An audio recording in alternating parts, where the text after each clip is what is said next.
이번 주는 교회역으로 새해가 시작되는 대강절 첫 번째 주일입니다. 대강절을 대림절 혹은 강림절이라고도 합니다. 대강절의 의미를 살펴보면 예수님께서 육신으로 입으시고 이 땅에 오신 것을 밝히 전하는 절기이고, 또 다시 오실 예수님을 맞이하기 위하여 참회와 순종을 통해 자신을 돌아보는 절기이고, 재림의 주를 기다리면서 우리의 신앙을 바로 세우는 복된 절기인 것입니다. 우리는 2020년 대강절을 맞이하여 부활하셔서 지금도 다시 살아계셔서 우리와 함께 계시는 그분에게, 다시 오실 주님을 기다리는 소망을 가지는 여러분에게 하나님의 큰 은혜와 축복이 함께하기를 주 예수 이름으로 축원합니다. 오늘 이 시대는 참으로 하나님의 위로가 필요한 시대입니다. 코로나19로 전 세계가 위기 가운데서 하루하루를 살아가고 있습니다. 백신이 개발된다고 하지만 코로나의 변형 때문에 연구자들이 정말 몸살을 앓고 있습니다. 우리나라도 이제 코로나 2.0으로 이렇게 상향 조정되면서 제약을 받는 업종들이 얼마나 많은지 모릅니다. 참으로 오늘 당하는 이 시대를 여러분 상상이나 해보셨습니까? 친구를 만나면서 마스크를 끼고 만나고, 이웃 사람들을 마스크를 끼고 만나야 하는 이런 시대 말입니다. 함께 뜨겁게 기도하며 찬양하면서 할렐루야 외치던 이 예배가 비대면 예배로 바뀌면서 얼마나 우리의 신앙이 위축되어 있는지 모릅니다. 이러한 시대에 하나님은 오늘 저와 여러분에게 바라는 것이 무엇이겠습니까? 하나님은 이런 위기를 당할 때마다, 어려움을 당할 때마다 우리의 신앙을 먼저 바로 세우라고 주님은 권고하고 있는 줄 압니다. 정말 저와 여러분이 이 시대를 살면서 정말 하나님의 위로가 임해야 됩니다. 하나님의 위로가 우리에게 임하는 순간 우리의 삶의 모든 환경은 다 달라지게 되는 것입니다. 예수님이 이 땅에 초림하실 때에도 지금 이 시대의 상황과 너무 비슷했던 것 같습니다. 아니, 시시때때로 하나님의 계시의 말씀이 증거되어서 하나님 뜻을 찾았는데 400년 동안의 하나님의 계시가 중단이 되었습니다. 그리고 이스라엘 땅은 로마의 압제에서 수많은 많은 세금 때문에 얼마나 많은 고통을 겪고 있었는지 모릅니다. 그래서 수많은 많은 사람들이 정말 메시아를 사모하면서 기다리고 있었다라는 말씀인 것입니다. 오늘 본문에 등장하는 게 시몬 어떤 사람이었냐 하면은 정말로 이스라엘의 위로를 기다린 자라, 이렇게 오늘 본문은 그를 소개하고 있습니다.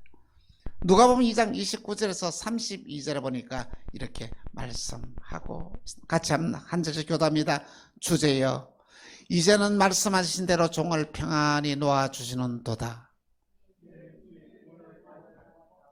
이는 만민 앞에 예비하신 것이요,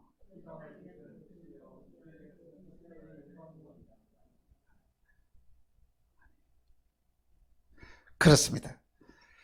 정말로 이 마지막 시대 때에 오늘 저와 여러분에게 필요한 것이 뭐겠습니까?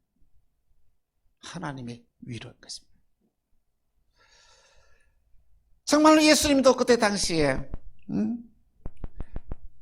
그의 부모님을 모시고 부모님과 함께 성전을 찾았습니다. 시몬은 정말 나이가 많은 사람이었습니다. 나이가 들면 어떤 생각이 들까요? 빨리 주님 앞에 가서 주님 만나고 싶은 마음이 생기지 않겠습니까? 수많은 많은 사람들이 세상에 살면서 죽음을 굉장히 무서워합니다만은 믿음으로 바로 살아가는 사람에게는 죽음이 무서운 것이 아니라 오히려 죽음을 기다리면서 살아가야 돼. 왜? 주님 만나는 그 순간을 기다리면서 살아간다는 것입니다. 시몬은 정말 어렵고 격렬하게 살았습니다. 그는 본인 자신만을 위하는 것이 아니라 이스라엘의 위로를 기다렸다는 것은 뭐냐면 온 백성들에게 하나님의 위로가 임하기를 간절히 기도하면서 하루하루의 삶을 살았다라는 말씀인 것입니다. 그는 주님 앞에 빨리 가고 싶은데 죽을 수도 없습니다. 왜? 누가 메시아를 만나기 전에는 절대로 올 수가 없다는 것이에요. 그럴 때에 시몬이 아이 예수님을 바라보는 순간 성령께서 그의 눈을 활짝 열어서 그가 메시아인 것을 확인하게 합니다. 그래서 그에게 묶여있던 얽매고 있던 모든 것을 다 풀어지는 자유함을 입었다고 오늘 본문은 우리에게 말씀하고 있습니다. 먼저 시몬은 이스라엘의 위로를 기다리는 사람이라는 거죠.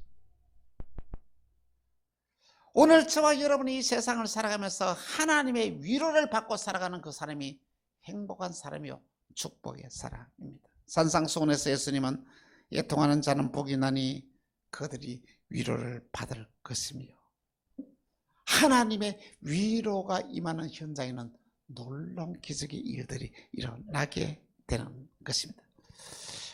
이사야 61장 2절에 이렇게 말씀하고 있습니다.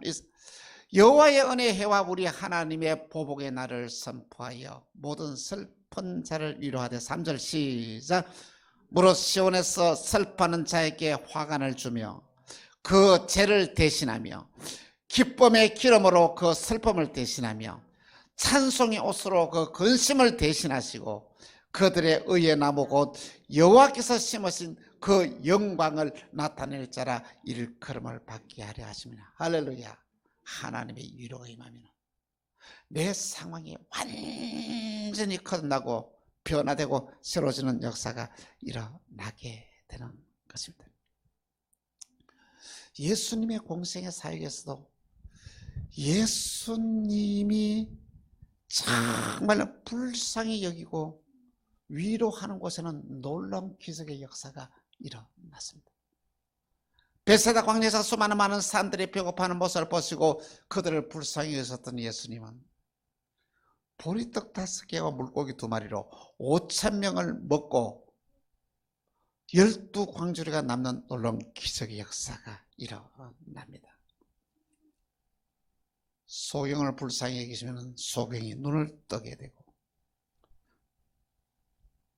나병 환자를 예수님이 불쌍히 여기면 나병 환자가 치유되고, 38년 동안에나 한 번도 걸어보지 못한 누워있던 이 환자에게 예수님이 그를 불쌍히 여기나 그 자리에서 벌떡 일어나서 하나님을 찬양하는 역사가 일어났던 것입니다. 시몬은 이 하나님의 위로를 기다리면서 세상을 살았습니다. 첫 번째 시몬은 그는 성전 중심의 삶을 살았습니다.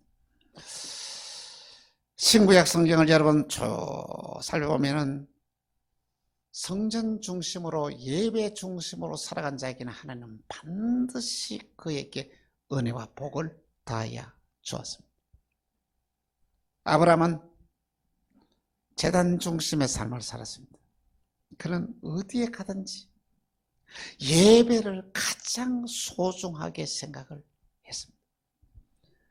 창세기 12장 7절에서 9절 보니 이렇게 말씀하고 있습니다. 한 절씩 교독합니다. 여호와께서 아브라함에게 나타나 이르시되 내가 이 땅을 내 자손에게 주리라 하신지라. 자기에게 나타나신 여호와께 그가 그곳에서 제단을 쌓고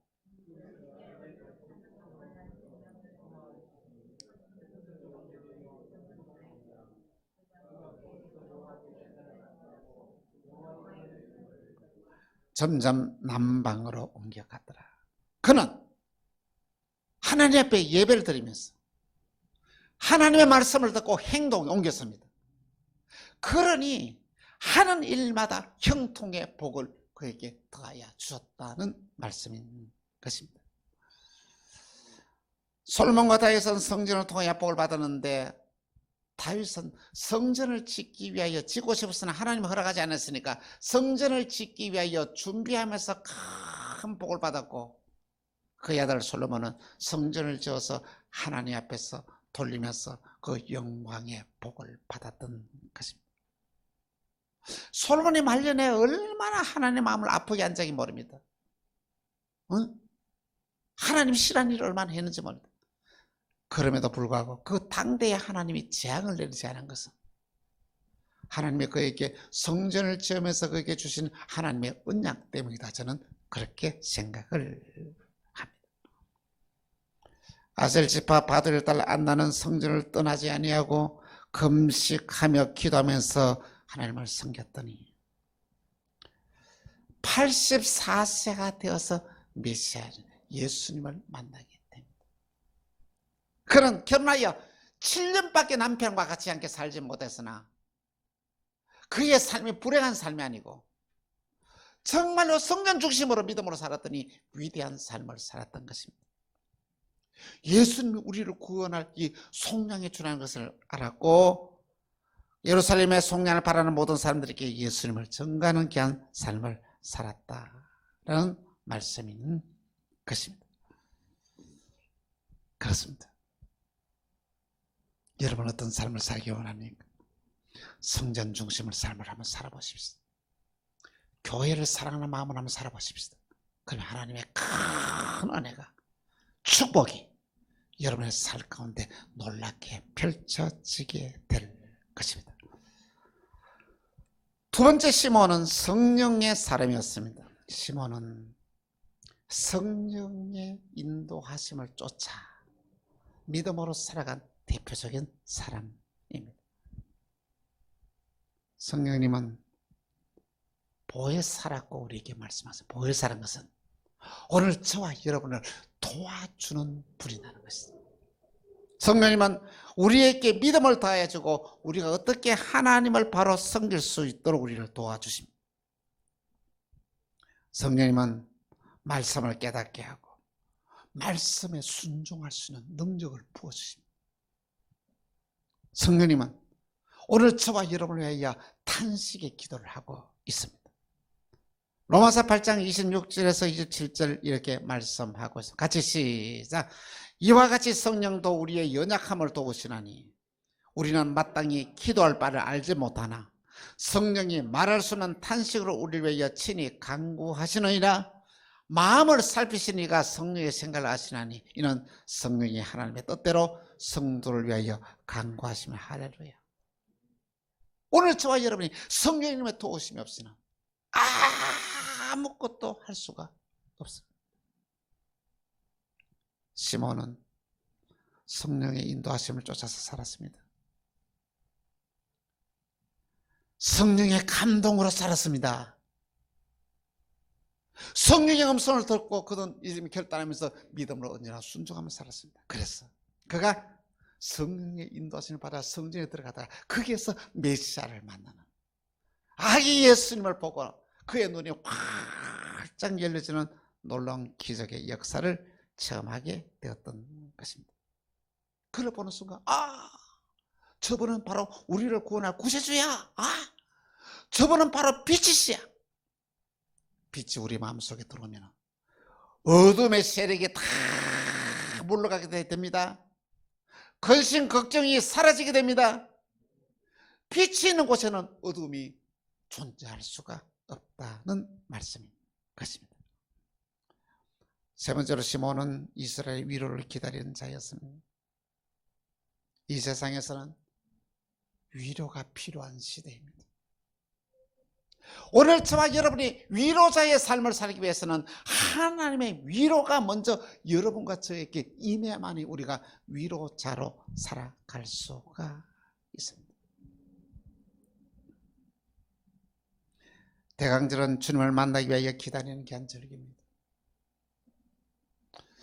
동방의 박사들은 메시아를 기다리다가 별의 인도함을 쫓아서 예루살렘에 와서 아기 예수님께 경배하였고, 목자들은 정말로 하늘을 쳐다보면서 밤에도 주님 생각하다가 천사의 인도함을 받아서 베들레헴으로 와서 아기 예수께 경배하게 되었다라는 말씀인 것입니다. 그렇습니다. 오늘 저와 여러분의 신앙의 삶에 정말 주님을 기다리는 은혜가 있기를 바랍니다. 오늘 저와 여러분들이 재림의 주님을 기다리는 신앙이 오늘 저와 여러분에게 있어야 한다는 말씀인 것입니다. 주님은 반드시 재림하십니다. 주님의 재림하실 때 오늘 저와 여러분은 다 이렇게 공중에 들림을 받아서 공중의 혼인잔치에 들어가야 되지 않겠습니까? 오늘 저와 여러분들이 모두 다 알곡이 되어야 되지 않겠습니까? 쭉쭉이 되어서 불 속에 들어가서 되겠습니까? 예수님은 반드시 재림하십니다. 재림의 주님을 기다리면서 하루하루를 살아가는 저와 여러분 되시기를 바랍니다. 또한 우리는 죽음을 기다리는 삶을 살아야 한다. 세상의 사람들을 만나 죽는데 하면 말이야 너무너무 겁이 납니다. 우리는 죽음을 기다리는 삶을 살아야 돼요. 왜냐하면 죽음의 관문을 통과하지 않고서는 주님 만날 길이 없습니다. 주님의 죽음의 관문을 통과해야 우리가 천국에 들어갈 수 있습니다. 놀라운 것입니다. 우리가 이 세상에 살아가면서 하나님의 위로가 우리에게 임하는 순간 우리는 재림의 주님을 기다리며 우리의 죽음을 기다리는 귀한 복된 삶을 살아갈 수 있는 것입니다. 사랑하는 성도 여러분, 여러분 지금 무엇을 기다리며 살고 있습니까? 로또 복권을 사놓고 당첨되기를 기다리며 사는 자는 없습니까? 아니면 주식을 사놔놓고 부동산을 사놔놓고 이거 오르도록 기다리는 대박을 치닫하는 이런 기다림이 사람은 없습니다. 좋은 직장, 좋은 차를 언제나 내 마련해야 되나 그런 꿈을 가지고 살아가는 사람이 있습니다. 물론 그 필요합니다. 그런데 이런 것들이 우리 자신을, 우리 모두를 행복하게 할 수가 없다는 것을 여러분 바로 알아야만 합니다. 우리가 하나님의 위로를 힘입게 되면 우리의 삶의 목적이 달라집니다. 어떤 삶? 위로를 받으려고 하는 삶이 아니라 위로를 하는 삶을 살게 됩니다.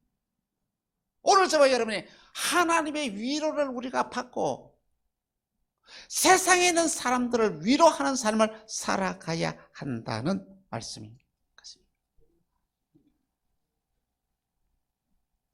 예수님께서 공생의 기간 동안에 이렇게 말씀을 전할 때에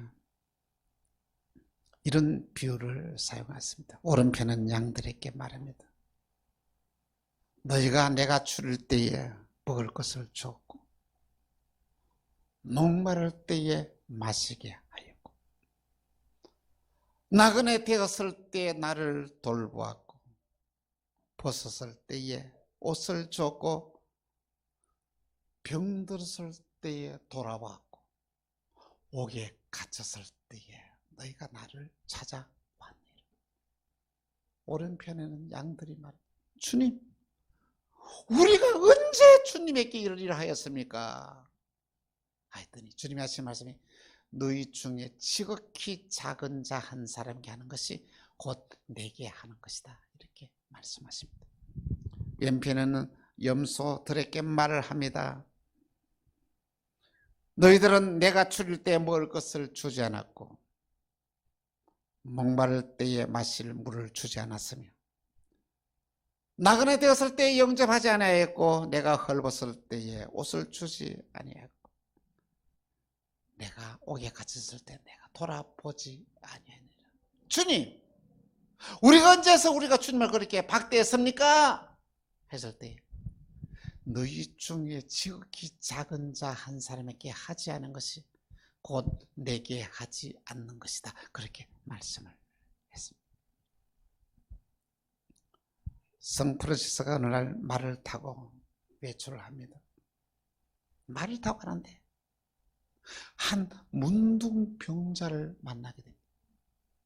근데 문둥병자는 진물이 치실하고 너무 막 끔찍한 그런 이 나병 환자를 만나야 되는데, 어이 성 프란시스 그의 마음속에 마음에 불이 타는 거야. 그대로 지나갈 수 없다 하면서 말을 치는다 말을 세워놓고 벌떡 뛰어내려가지고 그 문둥병자에게 달려가가지고 다 끌어안는 거예요. 그 진물이 지질라는 문둥병자 다 끌어안는데, 아니 문둥병자의 얼굴과 모습이 달라집니다. 그 문둥병자가 예수님의 모습으로 바뀌어져 버려요. 아니 문둥병자를 끌어가는데 예수님을 끌어안고 있었던 거예요. 로마의 군인이었던 루이스 마틴은 어느 추운 겨울날 한 거지를 만났습니다. 너무 추위에 떨고 있으니까 어떻게 내 옷이라도 벗어줘야 되면, 옷이 말이야 너절너절하게 떨어진 옷을 갖다가 벗어가지고 그 거지에게 입혀주고 집으로 돌아왔어요. 집에 들어와서 잠이 들었어요. 잠이 들었는데 꿈속에서 누구 만나니까 천국에서 예수님이 계시더라고요. 예수님이 너덜너덜한 옷을 입고 있는데, 천사 모습인데, 예수님 그 너덜너덜한 옷은 어디에서 났습니까? 그렇게 말하니까 내 종 마틴이 나에게 주었다네. 내 종 마틴이 나에게 주었다네.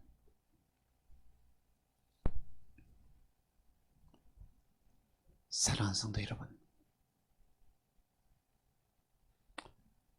여러분과 제가 어떻게 살아가야 되겠습니까?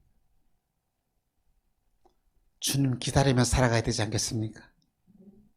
주님 만날 때 우리가 부끄럽지 않는 자가 되어야 되지 않겠습니까? 알곡이 되어야 되지 않겠습니까? 어떻게 살아야 된다고요? 위로자로 사십시다. 남에게 상처 주는 말을 하며 살지 말고 남을 격려하고 남을 칭찬하고 남을 도와주는 위로자의 삶을 살아야 되지 않겠습니까? 그렇습니다. 기다린 자에게는 소망이 있습니다. 기다린 자에게는 하나님의 은혜가 임합니다. 기다린 자에게는 하나님께서 반드시 어떤 자예요? 큰 영육의 복을 더하여 주십니다. 시몬은 이스라엘의 위로를 기다리며 살았습니다. 오늘 저와 여러분들은 정말 하나님의 위로를 여러분들이 풍성히 받았어요. 그 위로를 가지고 우리 주위에 있는 고통받는 자들을 위로하면서 살아가는 저와 여러분 다 되시기를 주 예수 이름으로 축원합니다. 다시 우리 주님이 재림하실 때에 오늘 저와 여러분들이 정말 주님으로부터 인정받고 주님으로부터 칭찬 듣고 주님으로부터 모두 알곡이 되고 주님으로부터 큰 상급을 받아 누리는 영적인 승리자의 삶을 살아가는 저와 여러분 다 되시기를 주 예수 이름으로 축원합니다. 기도하겠습니다. 주님, 오늘 저와 우리 모두가 위로를 기다리는 삶을 살기 위하여 믿음의 결단을 했습니다. 주님, 주님의 위로가 우리에게 필요합니다. 우리를 위로하여 주옵소서. 하나님의 위로가 우리의 마음 가운데 가득 채워져서 우리가 세상을 살아가면서 힘들고 고통당하는 자들을 위로하면서 살아가는 풍성한 은혜를 더하여 주옵소서. 주 예수 그리스도 이름으로 기도합니다. 아멘.